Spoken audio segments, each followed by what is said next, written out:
May napansin lang ako mga kabayan. Ito yung unang 50 ay andyan pa yung picture ni Sergio Osmeña. Ayan siya.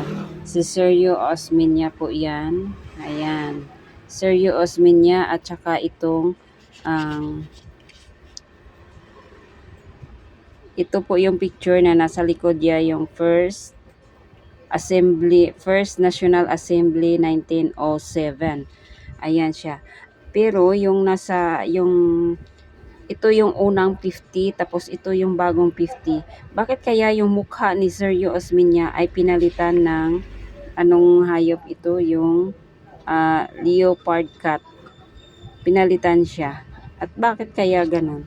Yung 50 ay yung tinanggal yung mukha ni Sergio Osmeña dyan.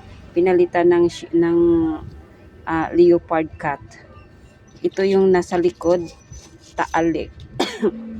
Yung nasa likod ng 50 ay yung taalik. Pareha naman siya. Yung nagtaka lang ako bakit kaya yung